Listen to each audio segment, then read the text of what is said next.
Šeštadienio vakaras ir dar vienas video. Iš tikrųjų, kaip gerai prie stalo sėdėti ir dirbti. Visai kitaip dėliojasi šitos skaidrės ir idėjos kažkaip. Sakau, anksčiau prie sofos tu pasižiūri savo pozicijas, nelabai ką darai, tokių video nieko nekuri.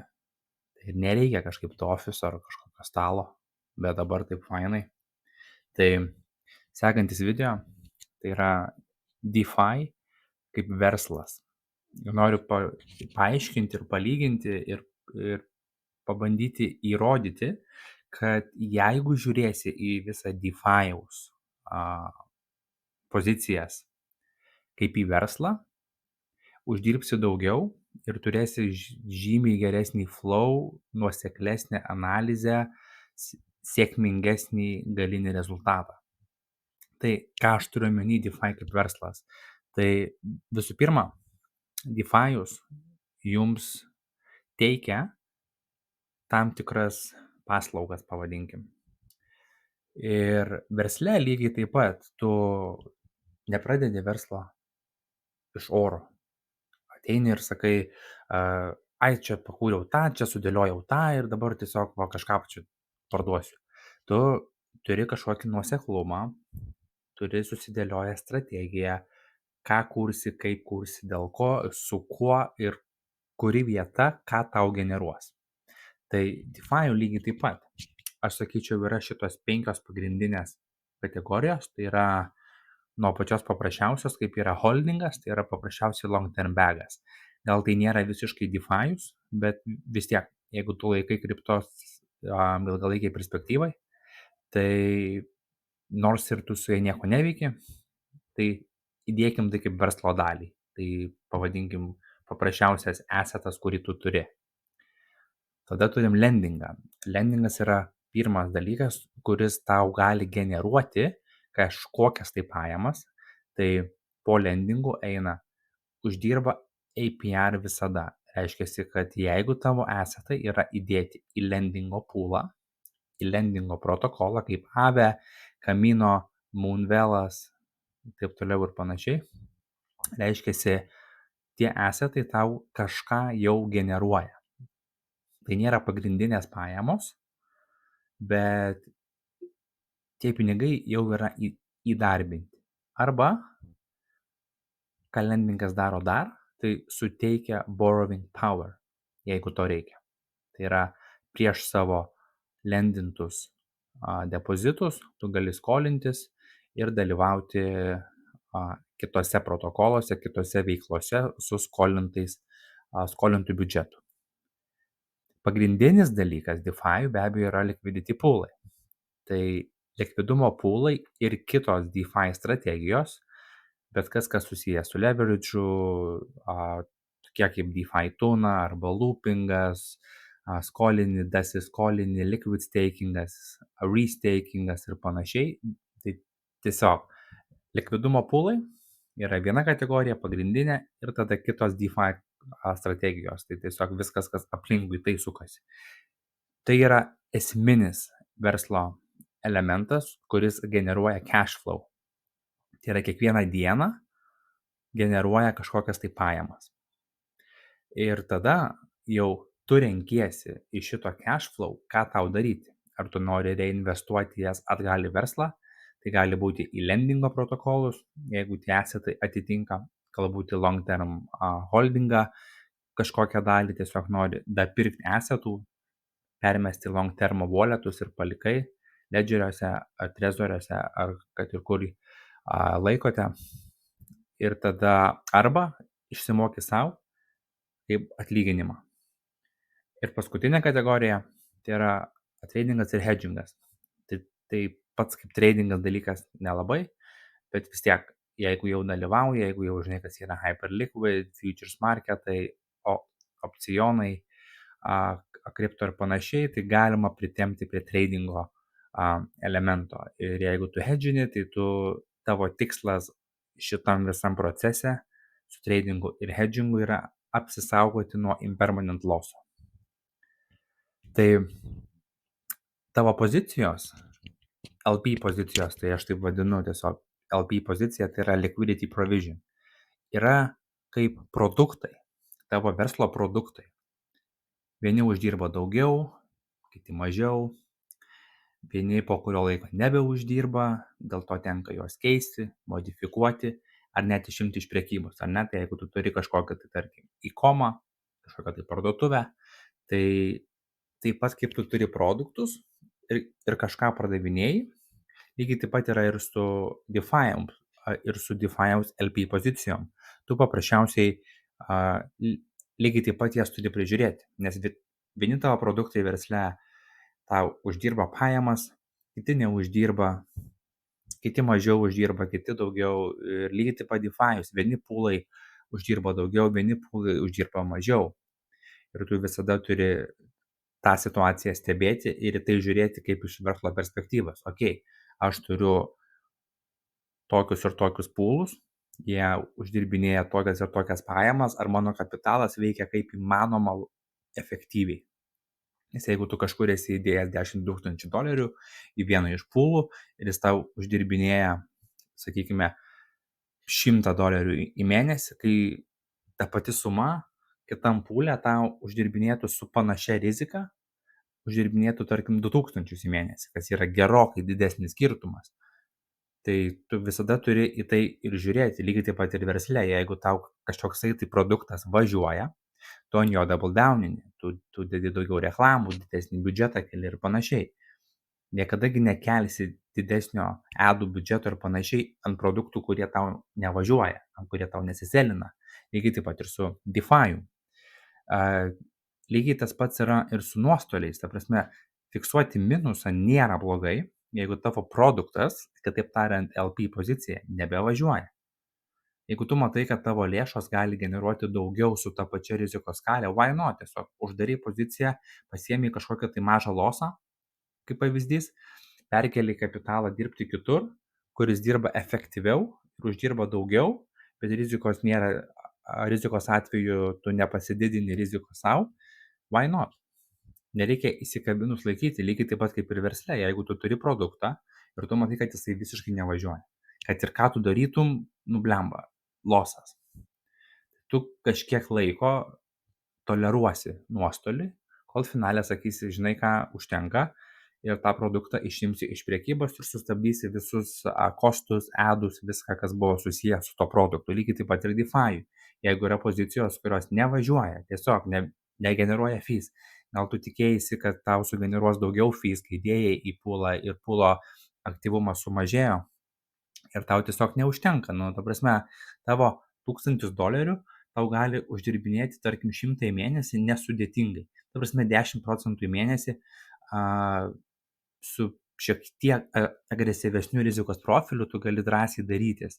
Tai jeigu dabar tu esi įdėjęs $100 į DeFi'ų, kaip pavyzdys, ir tu uždirbi $2 ar $3 į mėnesį, ar ten, sakykime, savaitę, nieko kažko labai neuždirbi, $10, 20 į savaitę ar į mėnesį, reiškia, tavo kapitalas dirba neefektyviai.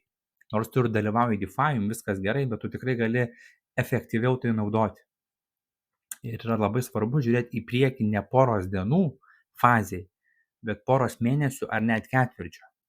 Tai lygiai taip pat ir su produktais versle, ar ne? Jeigu tu kažkokią tai produktą pasiėmei, tu jį paleidęs duosi laiko išsitestuoti, ar jisai važiuoja, ar jisai generuoja, ar jisai parsiduoda, kitaip tariant, lygiai taip pat su LP pozicija. Tu įdėjęs savo kapitalą į LP poziciją, duosi jai kažkiek laiko. Nori išsigryninti vidurkį, kiek jisai generuoja tau realistiškai. Jeigu rašė protokolas, kad tau generuos 0,7 į dieną, tai nėra visiškai teisybė. Kartais tai gali būti 0,2, o kartais gali būti 1,5% į dieną. Dėl to tu turi duoti laiko išsigryninti, pasižiūrėti, kaip tavo kapitalas dirba, kaip juda marketas, protokolas, nuotaika, chainas, į kurį dedi, pūlas, į kurį dedi, assetai ir panašiai. Tai svarbu žiūrėti, jeigu tu paimiai kažkokią tai sumą ir sakai, ai, čia dabar įdėsiu į DeFi'ų, bet po to po 2-3 dienų pamatai kokią nors vidosiką, kur nori dabar daryti dropshippingą ir sakysi, ai, dabar aš išsimsiu, įdėsiu kitur, nevyksta tai. Turi turėti kapitalą, kuris yra specifiškai DeFi'um ir ne kitaip, ir nesiblaškyti. Ir pačioj pradžioj, kai DeFi'ų nagrinėti, mokytis pradedi, daug svarbiau yra, pavadinkim, verslas, nei asmeninės išmokos. Tai lygiai taip pat kaip versle tu tik pradėjęs projektą ir padaręs pirmus pardavimus, iš karto neišsiimsi pinigų savo sąskaitą ir nebėgsi kažko nusipirkti, o tu reinvestuosi juos atgal į auginimą, į plėtrą ir panašiai. Lygiai taip pat yra ir su DeFi'u. Geriausias dalykas pradžioj yra auginti. Sau išsimokėsi po to. Bet dabar tu turi užsiauginti tą savo startuolį, pavadinkim, kur viskas yra chaotiškai. Tai sekanti skaidrė būtent apie tai ir yra, kad be abejo visa pradžia tiek DeFi, tiek versle būna chaotiška, jo. Startupė kaip pavyzdys, ne, viskas greit, viskas wow, ta prasme, tu čia bėgioji, ten bėgioji ir tą darai ir dabar DeFi irgi lygiai taip pat atrodo ir tas protokolas geras, ir tas geras, ir čia sakė šitas geras, ir Matas sakė, kad ir čia gali su leverage eiti ir panašiai, ir yra chaotiška situacija ir viskas yra suprantama, bet svarbiausia yra dėliotis teisingą, efektyvią strategiją. Tai yra, jeigu tavo kapitalas yra mažiukas ir tu esi kaip startuolis ir tu esi pasiruošęs šiek tiek parizikuoti, tau nereikia dėti savo 100 ar 500 dolerių mažos sumos kažkokios į didžiausius pūlus ir iš jų generuoti po 5 dolerius į savaitę ar mėnesį. Tu tada gali biškai parizikuoti, dėti tą sumą, pusę tos sumos į DeFi tuną kaip pavyzdys, pasimti leverage'ą, užsifarminti greičiau, ane? Kitą sumą dėti kokį rizikingesnį pūlą, su kokiu meme-coin'u arba su kokiu AI agent'u, virtuals arba fartcoin'as ant Solanos, kažkas tokio, įdėjai vėlgi į pūlą, į siauresnį pūlą, aktyviau menedžinį. Startupo metu founderiai, teamas nemiega, dirba, stato, bildina. Lygiai taip pat ir tu turėtum su DeFi LP pozicijom nemiegi, dirbi, statai, žiūri. Testuoji, maži range'ai, siauri range'ai, augini savo kapitalą kaip įmanoma greičiau. Nespėliojant ant tradingų, negautant meme-coin'ų, o logiškai, matematiškai sėdi ir tiesiog mokaisi, augini viską. Ir su laiku ir teigiamu pelningumu viskas sulėtėja. Čia gali praeiti keli mėnesiai, keli metai galbūt netgi, bet šiaip iš esmės kriptomarkete, kai tu pradedi viską sukti ir jeigu tu pradėjai sukti ne su 100 dolerių, bet su šiek tiek didesnė suma, kelių tūkstančių pavadinkim, tai gan greitai pradeda jaustis, kad tu pradedi pagauti esmę DeFi'aus. Supras, kaip tai veikia, supras, iš kur tai ateina ir panašiai, ir tada viskas sulėtėja.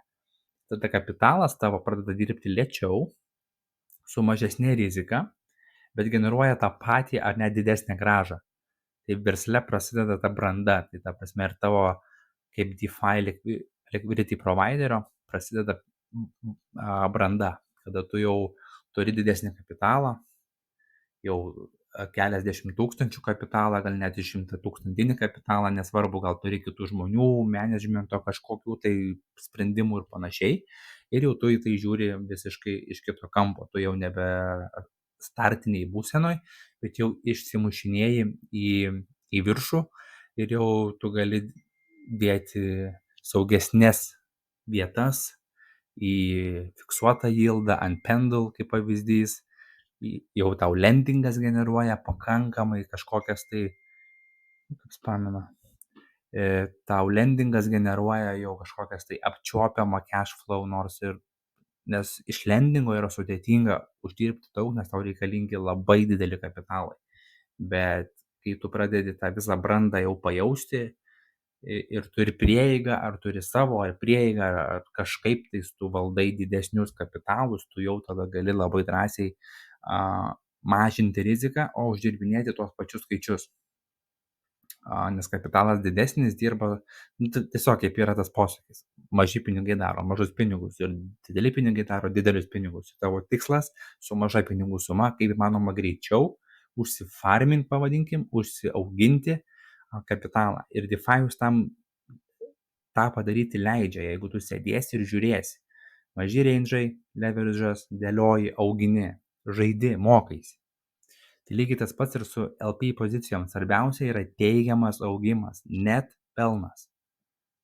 Net pelnas. Tai yra realus, realizuotas pelnas, net pelnas, kuris yra pastovus. Tai nesvarbu, koks jisai, bet jis turi būti pastovus ir finale turi būti net pelne, turi būti pliuse, įskaitant visus tavo impermanent lossus ar kad ir ką tu darei, dėl to ir tu turi ir taip kaip aš pateikiau visą informaciją apie DeFi per visas tas pamokas, ir yra palaipsniui, kad tu turi išmokti visus dalykus palaipsniui ir tada tu žinai, įėjau į pūlą, pūlas išėjo ką daryti, hedžinu, ar išėjo stipriai, ar lietai. Jeigu išėjo lietai, galiu sau leisti palaukti dieną, dvi, gal grįš atgal. Matau, kad kala iš range'o hedžinos. Valdai pozicijas ir jeigu tą darai aktyviai ir teisingai, su teisingu požiūriu ir matematiškai viską pasižiūrėjęs, yra labai sudėtinga finaliai išeiti į net minusą. Nebent įvyksta kažkokie black swan eventai markete, viskas dropina 2-3% į apačią, nu tada tu nespėjai susigaudyti, jo, bet tokiu atveju ką darai, lygiai taip pat kaip versle, nudegiai, kitaip tariant, sėdi ant savo šiknos ir lauki, kol tau atsistatys marketas atgal. Nebent turi prieigą prie, kaip startuoliai, reikia dar fundingo ir pasiemi daugiau fundingo ir viską atstatinėjai iš naujo. Bet visa esmė yra labai panaši. Tai turi turėti Exceliukus, užrašus, turi daryti nuolatinę analizę ir suprasti, kaip sekas tavo verslui, kitaip tariant, tavo DeFi pozicijom. Jeigu dabar vienam iš jūsų, kuris man sako, aš dabar dalyvauju DeFi, jeigu aš dabar paskambinčiau tau, sakyčiau, pašėrink ekraną, parodyk, kaip tu menedžini pozicijas, parodyk savo poolus, savo visą sistemizuotą vietą, kur tu ką stebi ir dažniausiai, žinai, sakys, blemba, tai aš įdėjęs į 2 poolus, pasižiūriu, kartais parefreshinu puslapį ir viskas. Taip neveikia. Tu gali nuo to pradėti, bet realiai sekantis tavo žingsnis, tu įdėjai pinigus į poolus, tu pasidarai Excelius. Kur įdėjai, kada įdėjai, entry price'as, ką tu darai, ko tu tikiesi ir netgi turėtum savo Exceliukose daryti projekcijas, kiek tu planuoji, kad tavo kapitalas paaugs, jeigu pūlas darys tiek, kiek sakė, tiek 1,5 kart mažiau arba 2 kart daugiau. Ir išsiskaičiuoji viską, nes tu tada žinai, jeigu per dieną tavo vidurkis yra 0,3%, tu gali numatyti, kiek tu pasidarysi per savaitę, per mėnesį ir pagal tą biudžetą matysi, ar tau geriau compoundinti, ar geriau pasiminėti profitus ir dėti kitą poolą, kuris galbūt rizikingesnis arba su leverage'u, bet tu gali greičiau sukti fees ir yieldą ir panašiai. Tu turi viską dėliotis ir projektuoti į priekį. Turi testuoti, turi žaisti ir susidėlioti savo tinkamą strategiją pagal savo rizikos profilį. Tai visada sėdi ir žiūri, okei, aš turiu tokį biudžetą, ką aš galiu sau leisti. Jeigu šitas biudžetas išnyks man, dings, sprogs, man bus blogai nuo to ar ne? Jeigu tik blogai, bet ne katastrofa, viskas okei, gali maždaug kaip ir žaisti. Jeigu sakysi, blemba, visi mano pinigai dabar dėti, nežinau, kaip čia daryti, tada nesivelk, tada dėk mažesnį sumą, bet turi būti komfortabiliai jaustis savo rizikos profilyje. Niekada neperlip aukščiau savo rizikos profilio. Ir geriausias dalykas, turi tai įsivertinti, pereiti per psichologinius testus. Dabar apie tai nepasakosiu, bet šiaip galėsiu padaryti atskirą video, kaip įsivertinti savo rizikos profilį psichologiškai. Ir paprasčiausiai tai yra nesudėtingi metodai, bet tu turi juos daryti, testuoti, rašyti apie save ir žiūrėti. Ir tu matysi tokius kaip šablonus, patterns, kaip tu elgiesi, kai yra tam tikros sumos ir tam tikrai dalykai sukas aplink tave. Ir pagal tai tu pasidarai savo rizikos profilį. Ar tu linkęs rizikuoti, ar tu nelinkęs rizikuoti, nes dauguma mūsų sako, oi, čia man duotų milijoną, suvaldyčiau tą milijoną, čia padaryčiau pinigų, bet dabar tą milijoną gautum į savo sąskaitą ir dažniausiai pradeda rankos drebėti, prakaituoti, paspaudė į buy, turėjai paspausti sell ir pradeda ir iš tikrųjų atrodo, kad tu galėtum tai daryti, bet kai reikia paspausti mygtuką, kai tu matai kapitalo 1 milijoną eurų, ir tu turi paspausti sell ir tu žinai, kad paspaudęs sell, nu, tarkim, shortinį kažką, paspaudęs tą mygtuką, vien tik tavo spredas bus buto kaina Toraviechoje arba kokioj gal Tauragiai, nežinau, tiesiog spėjau, arba kokios vidutinio dydžio vidutinės klasės mašinos losas bus tik ant spredo, tik ant fees, tai visai kitaip psichologija suveikia ir visi, kurie sako, čia lengvai galėčiau, čia žinai, aš čia va moku treidinti, man duok kapitalą, aš patreidinsiu. Niekada taip neveikia. Tai turi turėti savo rizikos profilį. Ir kol testuoji, turi dėlioti skirtingus pūlus, taip pat kaip ir testuotum skirtingus produktus, kol kažkuris prilips, ne, va, prasme, tu verslė irgi nėra, kad tai va, sėdėjai, sakai, nu, pardavinėsiu žvakės. Ir idėjai pardavinės žvakės, nu vis tiek tu pasigalvoji, testuoji žvakės, nu gal žvakės, kokias tas žvakės pardavinėsi, kvapnes, nekvapnes, gydomasias, dar kažkokias, arba gal ne žvakės, o smilkalus, nu kažką darysi, žinai. Lygiai taip pat ir su pūlais, turi dėti viską, turi išsitestuoti viską, dėti didžiulius pūlus ir matyti, kaip jie sukasi, kaip jie veikia, kokios yra maždaug procentinės grąžos. Taip pat turi dėti į rizikingesnius pūlus, į mimcoininius pūlus, į AI pūlus ir panašiai, matyti, kaip ten sukasi. Ar tau labiau limpa žiūrėti į tiesiog blue chipus, ten Solana su Etheris, ar tau labiau limpa žiūrėti į tokius įdomesnius projektus, kurie launchinasi, nauji projektai ir panašiai. Pats turi įvertinti, kas tau limpa. Ir tada pagal tai tu dėliojas visą likusią strategiją. Tai jeigu tu va šitų požiūrių žiūrėsi ir į DeFi, va dabar kaip aš paaiškinau, kaip į produktus, kaip į projektą, kaip į verslą. Nesvarbu, kad tu gal, tarkim, žaidi dabar įsidėjęs į DeFi $500, nematai realių pinigų, nematai realios grąžos, kur sakytum, nu ką aš čia dabar uždirbu $3 į kelias dienas, nu tipo, čia man neverta dabar čia kažko labai jau analizuoti. Verta, nesvarbu, kiek tu uždirbi, jeigu tu iš $500 uždirbi tuos $3, tai reiškiasi eigoj, jeigu tu teisingai susidėlioji viską, psichologiškai ir strategiškai, gavęs prieigą prie $500,000, uždirbinėsi tuos pačius 3,000 ar 30,000, nesvarbu. Tai nesvarbu, kiek tu dabar įdėjęs, ar įdėjęs, neįdėjęs, nori, nenori, tiesiog, kad ir ką bedarytum su DeFi, turi analizuoti ir rašyti. Exceliai, užrašai, dėjau į pūlą. Netgi iki tokių smulkmenų, kaip tu jauteisi, dėdamas į pūlą. Tai yra psichologinė analizė, jinai yra be galo svarbi. Kaip tu jauteisi, dėdamas į pūlą. Ar tu pilnai pasitikėjai savim ir žinojai, ką darai? Tau viskas buvo aišku, tu pasiskaičiavai, dėjau į pūlą, viskas padaryta. Ar tu dėjai į pūlą, žiūrėjai kažką, nebuvai įsitikinęs, iš kur čia tas skaičiukas atsirado, nesi tikras, kodėl čia pasvopino tau automatiškai, bet įdėjai. Čia yra labai didžiulis skirtumas tarp šitų dviejų variantų. Lygiai taip pat, ar kai įdėjai, kaip dažnai tikrini poziciją, ar tu refreshini puslapį kas 5 minutės, gal prikapsėjo, ar tu įdėjai pamiršai ir rytoj vakare pasižiūrėjai, $1 prikapsėjo, fainai. Viską tai yra labai svarbi informacija savo pačiam ateičiai. Kaip tu menedžinsi tolimesnės pozicijas ir ypač, kai turėsi didesnę prieigą prie didesnių kapitalų. Tai visa tai yra didžiulis vienas verslas, didžiulis vienas projektas ir jeigu į tai žiūrėsi tokiu būdu, tikrai ilgalaikiai perspektyvoje ne tik įrodysi savo, kad gali daryti gerokai didesnius dalykus, bet ir kitiems, siekdamas gauti prieigą prie didesnių kapitalų. Tai viskas šitam video, tikiuosi buvo naudingas ir pasimatysim kitose.